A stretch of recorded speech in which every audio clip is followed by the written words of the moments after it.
This podcast is sponsored by nobody. Hey dudes, this is Stacy Nelkin. I played Ellie in Halloween 3 season of The Witch, and you are listening to Tommy Throwback Kovac on Splat from the Past. He's fucking awesome. The keyword is fucking. Hey dudes, welcome to Splat from the Past, the only 80s themed horror sci-fi show where things can get totally radical. Now today I am welcoming Cindy Weintraub, the gorgeous, talented former actress who you may remember as Doug McClure's wife in Humanoids From the Deep, that classic Roger Corman movie from 1980. And she's also the flashing Lisa in the underrated slasher flick The Prowler from 1981. Finally, I got a guest from that movie. I've never had any luck getting a guest until now, and I can't wait. And she was in a short-lived sitcom called Baker's Dozen with Ron Silver, which was kind of a police sitcom like Barney Miller along those lines. And then she left acting for teaching, and I'm going to find out why and what she's been up to since. She's making her rounds, towards the horror cons and so forth, and it's going to be a great conversation. I can't wait. Also, happy birthday, Diane Robin, one of the crazy coked out ladies in RoboCop. She's been a huge supporter and friend of mine last few years, and I just adore her. I'm trying to get her back on for a second one, and hopefully it's going to happen. Happy birthday, Diane. I hope you enjoy your special day. So yeah, here is my interview with Cindy Weintraub. Hey, Cindy, welcome to the show. How are you today?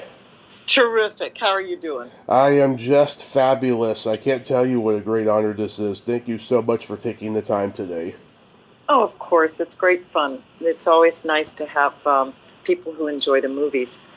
Yes, absolutely. So, going back in time, did you gravitate toward acting early on in your childhood? I would say, well, I guess I would say yes, but really I got interested in acting more seriously in high school, and then I went on to Sarah Lawrence and I got my degree in performing arts there. So it was my bachelor's degree, and then my first job out of college, 3 months after graduating, was Humanoids From the Deep. Wow, right out of college. Right out of college. I was 21 years old. Wow. So are you related to the famous Weintraubs? I am not. Okay. So after high school, you attend Sarah Lawrence. Did you study acting there? I did. I got my bachelor's degree in performing arts. Did you have any classmates we would know? Actually, no. I think everybody sort of dabbled in acting in the beginning and almost uniformly moved on to other areas. Nice. Mm-hmm. Any theater you did in college that stands out? Well, I think the theater I did professionally, probably that stands out the most, is I was Gilda Radner's understudy on Broadway. Wow. Oh, it was such fun. Oh my God, tell me about that. Was she nice to you? She was incredible. It was a Jean Kerr play. Mm-hmm. And Mike, oh my God, I have forgotten his last name. He's so famous. I can't, I'll get it. Uh-huh. And yeah, it was, I went on for both Gilda and the other female lead, which was played by Susan Kellerman. Right. And I ended up going on for the other female lead quite a bit. And that was so much more fun because then I played opposite Gilda. I was her straight man, and all my scenes were primarily with her. And it was hysterical. She was the kindest, warmest, funniest person you ever met. But her humor was never at the expense of anyone else. She was just the kindest of people. Yeah, I mean, it shows in all her performances on Saturday Night Live and elsewhere. She was just this wonderful breath of fresh air. You know, she had this, Breath of fresh air. I want everybody to love me quality to her. She just was so loving to everybody, and not in a sentimental way. I mean, she was just, because she was so funny, and her humor could really go sideways. It was just authentic, really unbelievable person, and I always thought Gene Wilder was such a perfect match for her, because they both had a kind of an innocence about them that was very unique. Yeah, I just did a tribute to Gene. I just talked to his widow because the documentary just came out on Netflix, which I recommend. It's the most loving tribute to Gene there ever could be. Yeah, it's really wonderful. That's beautiful. I'm so glad to hear that. Yeah, that play is that the play William Atherton was in? I don't think so. Because she did a play with William Atherton on Broadway, and he got cast in Ghostbusters because of it, because he met Dan Aykroyd backstage. Oh, you're kidding. I don't know how much Broadway shows she did, so, I mean, I don't know. Well, she did her live show that became a concert movie, which is hilarious. Right. Yes, that, right. That was her... Mike Nichols. It was a Mike Nichols directed. Yeah. Right. Yeah, that was her first glimpse of Broadway, and it was so wonderful. And it's sad at the end when she's singing that sad song too.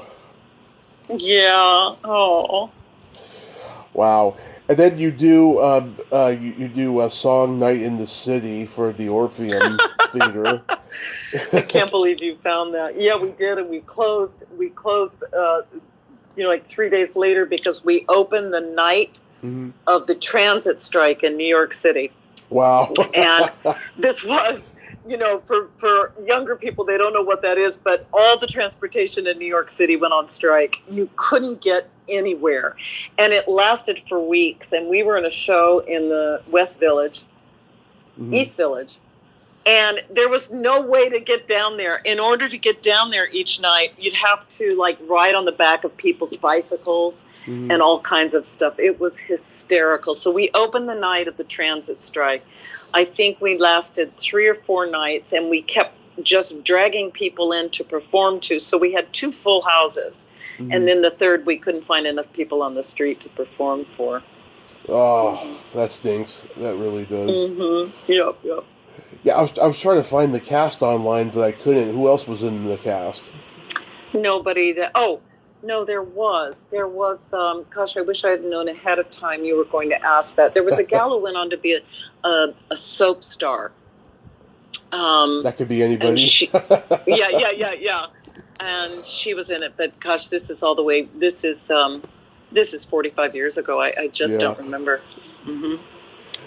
I totally get it. But wow, I mean, did that turn you off of wanting to do Broadway after that? No, not at all. I just was more interested in television.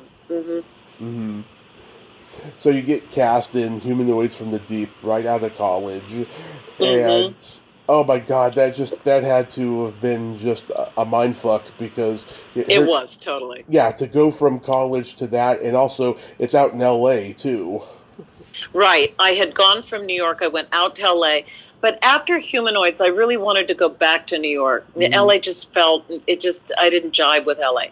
So I went back to New York, and then the next thing I got was the Prowler. So when you do Humanoids, though, you play Doug McClure's wife, and I loved Doug McClure. He was just so good, and my grandmother loved him. She was so sad the day that he passed. Yeah. So what was he like to work with? At that point in his career, he was a bit checked out. He was a bit checked out. He was just very relaxed, very chill, kind of just doing what he had to do. Yeah. I mean, because he'd done The Virginian for so long, and doing one B movie and TV movie after another. Yeah. Yeah, I think that can be, difficult over time. I've interviewed his daughter, Tawny. Was she on set? No, but I knew Tawny later because of her husband. My ex-husband was a musician, so they knew each other. Ooh, you want to reveal who that was? My ex-husband? Yeah. No, that's for another show. Okay. Because I know rock music too. I bet you do. Even the most obscure ones. He's not obscure. Did you get seasick on the boat? No, I wasn't. I wasn't on the boat.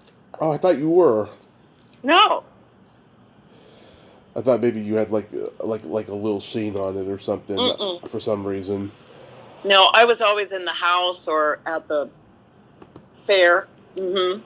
I remember that. Yeah. Was Roger Corman on set every day? No, he wasn't. He was down in L.A. He's the one who actually cast me. Mm-hmm. He cast me in the role, and I think we only saw him once after that. Yeah. Yeah, I found out recently he was very hands-on in the casting process for many of his movies. I didn't even realize that. He was fully on board with the casting. He had everything to do with the casting. Yeah, and he loved having his regulars. You know, he'd put Dick Miller in a role or something like that. Yeah. I've talked to Megan King, great guy. You have any memories of him? Yeah. I remember Megan, sweet guy. Yeah. Gail Ann Hurd was the production assistant on this movie long before she became the famous producer. Do you remember her at all? I don't. I mean, I think I remember her, but not well. Mm-mm. Yeah, it's funny because right around the time James Cameron was the production assistant on Rock and Roll High School, and he auditioned Day Young for a role in The Terminator years later, and she's like, I know you. You used to serve me coffee." Oh, golly, isn't that something? Maybe that's why she didn't get the part. Who knows? Well, we were all so freaking young. I mean, Yeah. we were all so young. Rob Bottin was 19. Yeah. I was 21. We were all just ridiculously young, Mm-hmm. Yeah, Rob Bottin, oh my God, he was Rick Baker's protege at that time. Rick Baker was supposed to do the Howlings makeup, but he had committed to American Werewolf in London like 12 years before, and then when John Landis finally got the green lit for it, he recommended Rob to do the Howling, and that was like a breakthrough for him in many ways, because look at the career he's had too. Yeah, boy. Well, look how many of us were there at that time. I mean, James Horner, come on. Mm-hmm. Denise Gallick, oh my God, she was gorgeous in her day. Did you get along with her? Who? Denise Gallick. Yeah, Denise was great. She was just, a consummate pro. Yeah, I met her husband John Fury at a horror con a few years ago. Yeah. Yeah, this movie, it was like Jaws, but with like a 50s sensibility. Like Roger was bringing back, the style that he pretty much invented through this movie. 100%. It was like a throwback, and that's what gives it that wonky classic feeling. Yeah. And Barbara Peters, I've heard that she does not like talking about this movie. She didn't have a good time. But, like, as a director, though, I mean, how did you think she did? I loved Barbara Peters. I thought she was fantastic. Mm-hmm. And I don't blame her for not wanting to talk about it, because she directed one movie and then they kind of shot another movie. Our movie was called Beneath the Darkness. And then when they looked at it, they said, it's just not juicy enough. It needs to be more like teenagey, sexy, kind of thrills. So they shot another film. When we went to the movie theater, I kid you not, when we went to the movie theater, we had no idea this other movie had been spliced into it. Oh, God. So, I mean, all the scenes with the humanoids trying to mate with the women, this was all out of our purview. We knew nothing about it. Well, Roger was so cheap he liked to splice footage from other movies he did into the more recent one. Like Yeah. I talked to someone yesterday who was in his movie Space Raiders. There was a lot of footage from Battle Beyond the Stars in that movie. I mean, it's just ridiculous how much they shot and put in there, and I don't blame her for being upset. I mean, granted, thank God they did, because it's really what made it a classic. And Yeah. we became the sixth biggest box office grosser in the nation when it came out because of that. Because Ann Turkel took it to the talk show circuit, saying, we didn't shoot this film. And so the moment she said that, everybody wanted to see it. Yeah, Roger was doing like 3 Jaws ripoffs in a row. He did Piranhas, Up from the Depths, and this movie, and I guess that was the end of it because then the whole, the whole underwater creature phase was starting to die out. you know, but I gotta say, that ending. Oh my God, it was like Night of the Living Dead. You got the doors barricaded and locked, and Yeah. that thing bursts his arm through the door, and you squirt shampoo and start stabbing it because you didn't know what else to do. Let me tell you something. I like to say it's the evolution of Carol, because in the end, Yeah. Carol's the only one who survives in a battle with the humanoids because she uses cleaning products. Yeah. So, I mean, the mom, in the end, the mom used what she had, and it was exactly what was needed. Yeah. And it's also known you had a body double for the shower. You were really pissed off at the time. No, I wasn't pissed off at all. Okay, That's really funny that you say that. That's the internet talking. Sorry. Yeah, no. They said, in fact, it's an hysterical. To me, it's such a funny story. Mhm. They said to me, mind you, it's the middle of the night. We're in Mendocino. It's freezing cold out. We're pretending it's summer. And half this house is opened so that they can, they've taken the walls down so that they can move the camera along as I'm fighting the humanoids. Nice. And we're in there for days or nights and nights. And the director turns to me and he says, would you be willing to like undress and go in the shower? Mm-hmm. And I laughed and I said, so wait a minute. The humanoids are coming. I have a 2-year-old kid here. Why the heck would I take a shower? Mm-hmm. And he's like, nah, it's not important. And I said, yeah, I'm not going to take my clothes off at a moment like this. Nope, I don't do nudity, I said. That sounds Which weird. was really funny. Which was really funny because I'd never done anything, right? I mean, I'd never made more than $7 an hour. So, and I remember thinking, wow, he didn't fight me on that at all. He just went, yeah, it's not necessary. And then I went to the movie, and I actually went to the movie with my mother in Times Square. It had an audience of like 700 people, and the theater was completely packed. It was so funny. Everybody was yelling at the screen. It made the movie absolutely come alive. But when the scene goes from me with my baby, and you can see in my top, I'm like a 32A, and then the next scene is this rockin' body taking a shower that doesn't resemble my body in any way, and the whole theater broke up laughing. Yeah, because they noticed it. And my mother turned to me and she goes, well, that's not you. And I said, no, it's not. And no, it didn't. Why would I be mad? I mean, I was so young. I was just lucky to be there.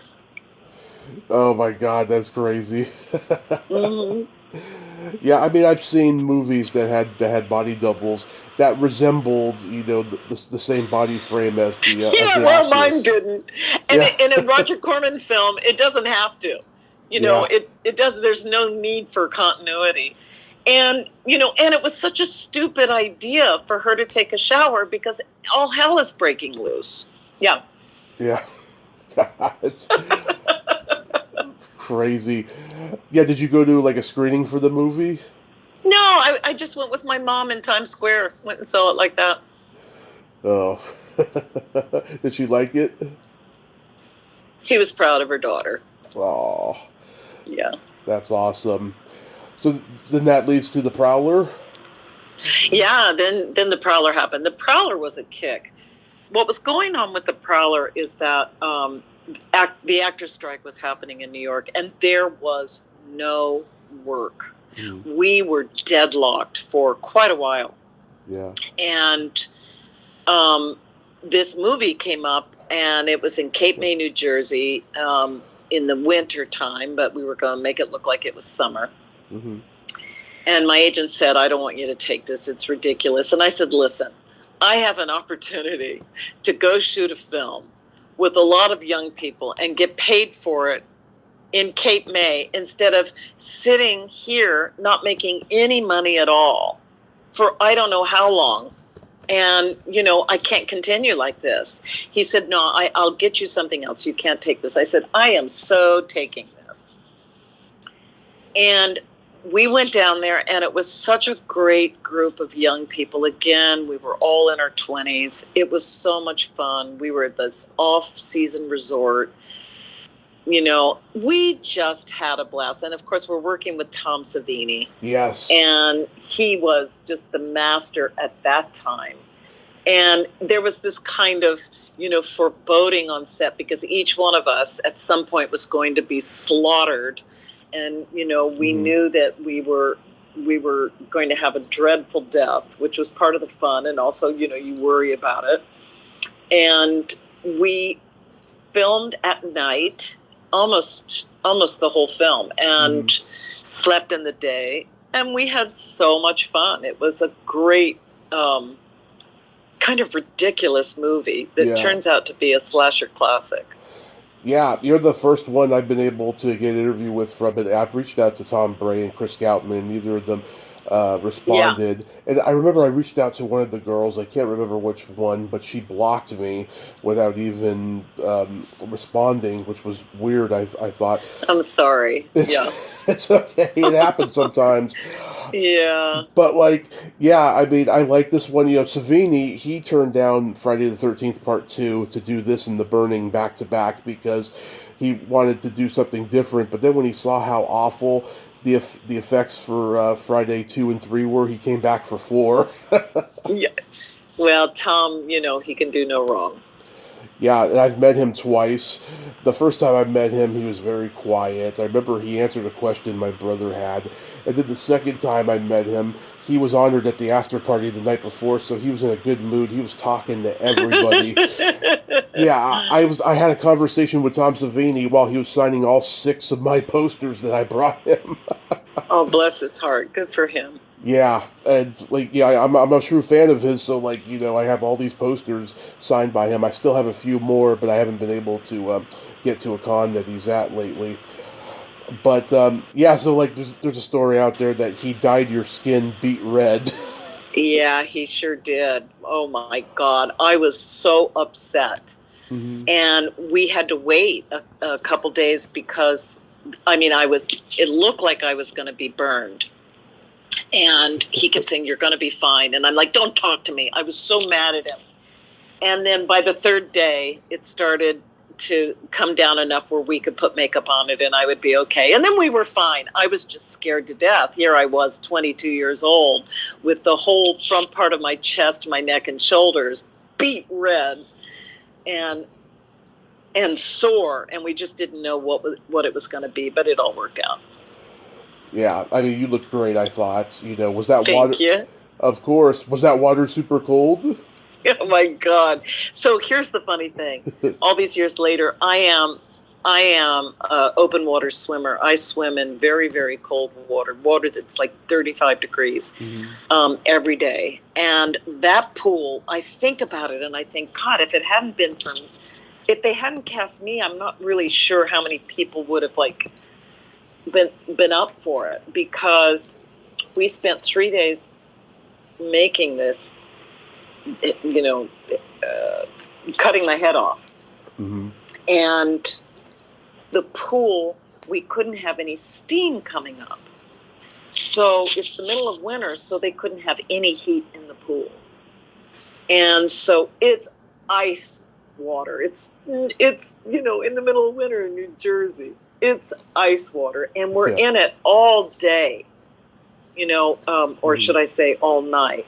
And it was unbelievably cold. But, we did it. And every time they cut my throat and the blood would go into the pool, they had to clean the pool out. Yeah. And then do it again. So it took a long time to do it. But, Tom's special effects were so harrowing and realistic and terrifying that we were all kind of enthralled with it. Yeah, I mean, God, he was in Vietnam, so like he saw a lot of realistic stuff. I mean, he could fake it pretty well. I know it.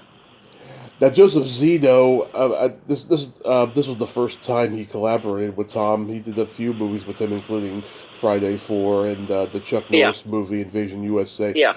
What was Joseph Zito like as a director? Kind of a tyrant. Yeah, I've heard. When he did Friday 4, there was a scene where Judy Aronson had to be in the lake, and she nearly got pneumonia, and it was because of his yelling at her and stuff. So I have a pretty good idea of how much of a tyrant he could be. Yeah, he was a tyrant. And whenever you'd ask a question, he'd say, "Your talent. You don't need to know the important questions and answers." Yeah. I know. And I was like, all right, I was kind of mouthy, and I didn't much appreciate that. But no, we got absolutely no. He would never tell us anything ahead of time. We never knew what the schedule next week would be. We never knew how many hours we were working that night. Nothing. Because we were young and we wanted to be there, and he knew it. And he just, he just kind of treated us like children. Oh, that's awful. Does everyone starstruck around Farley Granger and Lawrence Tierney because they were legends? No, Farley Granger didn't ever talk to any of us. Oh. Yeah, so I don't think starstruck was the word. I mean, I took a limousine to and from New York City with him, back and forth every time we had a call, and he never talked with any of us. Wow. I mean, he was in one of my favorite Hitchcock movies, Strangers on a Train. I know, come on. I know, but again, I think some of these stars really were doing things for financial reasons, and they were kind of over it. Yeah. Oh, yeah, in the early 80s, God, you'd see old Hollywood legends doing these slasher movies, like Glenn Ford did Happy Birthday to Me, or Ben Johnson did Terror Train, Jack Palance did a couple of them, like Without Warning. Yeah, they're just doing it for the check, and then bye-bye. Yeah, exactly. Lawrence Tierney, you flash him from the window. He had a reputation for getting into fights on sets or anything. Do you know if him and Zito fought? No, I don't think so. I don't remember anything zany going on. We were pretty, I have to say it was kind of a party set, because you have these kids. Yep. It's freezing cold. We're all dressed like it's summer. We don't have a lot of lines. We have things we have to do, but not a lot of lines. We're just running around having fun. We just had fun. I like when they put me in the grave. Yeah. It was lunchtime, and they put me in there, and I fell asleep. I slept in there for like a couple of hours, and nobody came to get me. Oh, my God. I've heard similar stories. How does the Baker's Dozen come about? Well, Baker's Dozen was a dream project. That was a TV series on CBS. It was produced by just a remarkable team of men. One who was the cop in French Connection, the real cop. And we did 6 episodes. We were a mid-season replacement. And it was shot all on the streets of New York. Ron Silver played my partner. It was a comedy because comedy was my strength. We just had a blast. It was wonderful. That was a shame that didn't continue. Yeah. Yeah, why do you think it didn't continue? Did they think it was maybe a Barney Miller ripoff or something? They put us opposite of Dynasty to see if we could get any of their demographic, and we couldn't. It was too powerful at that time. Yeah, and also Sam McMurray. He's great, of course, in everything he's in. Mm-hmm.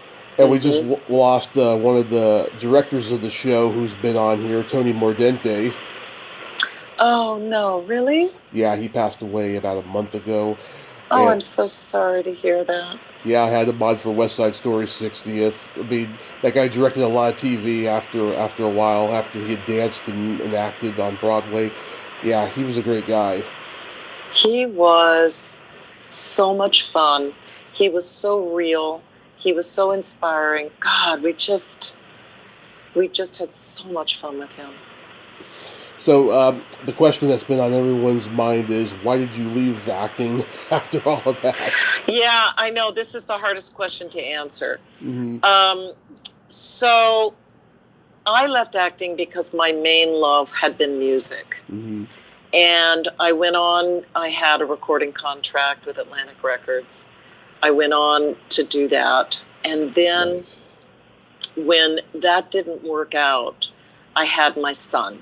And once I had my son, we left Los Angeles, we left New York, and I continued to do, I did a ton of commercials, and I was the voice for Microsoft's, CD-ROMs and computers for years. I did it. I'm from Seattle and moved back here, and I wanted to be near family with children. And I just didn't aspire to continue in the TV world or the acting world. It didn't grab me. And I know that sounds ridiculous. Yeah. But I went back to graduate school, and I have been a professor ever since. Do you get a satisfaction teaching that you don't get when you're acting? I love teaching. Because it gives me the mental engagement that I really crave, and it gives me the kind of structure I like, and I like to inspire and empower and uplift young people and get them to where they need to be. I work with international students, so my students are from all over the world. I taught at Harvard for several years in the International English Language Program. And I've been at my institution now for over 20 years. And I'm tenured, and it's my life. And it just kind of suited me more than the acting world did. I mean, I had so much luck. Maybe it came too quick, too easily. Maybe if I had been boots on the ground for another 10 years. But I was ready to move on to the next chapter in my life. When did you become aware of the cult status of the horror movies? This is hysterical. During the pandemic. Really? Yeah. So Clyde Gentry reached out to me, and he reached out to me through my institution, through my college. And he said, this. I said, what are you writing me about this? This is so weird. I mean, this is 45 years. What's wrong with you? I was kind of teasing him. And he said, don't you know? I said, no, what? He goes, these are really cult classics now. I said, get out of town. He goes, no, how about if I send you some posters and you can see? So he sent me posters, and I'm like, what is this? So he goes, God, have you never heard of Google? And I'm like, I just don't Google anything in my past. So we created a relationship of chatting. I learned more and more about what was, a professional relationship. I learned more and more about what was going on in the horror world, and he connected me with an agent. And so I just did my first conventions this year, this spring. I did 2 conventions. Yeah. And now Clyde and I, he lives in Texas, I'm in Seattle, but now we're friends because I'm very grateful to him for him being persistent, because it took quite a bit of showing me that things were of interest for me to get on board. That is awesome. And you're enjoying doing the signings and all that? I love the horror community so much I can't even say. I absolutely adore them. I have found the horror community to just be spectacular. I love the passion in it. I love the idiosyncrasies in it. I love the unity of the horror community. I'm crazy about it. I'm just dying to get back out there with them. That is fabulous. I hope I get to see you at a con in California sometime. That would be so great. And I really appreciate you reaching out. I think it was a wonderful offer, and I'm very pleased to have been on your show. Absolutely, Cindy. Thank you so much for coming on today, and I hope you have a great rest of your day and be safe out there.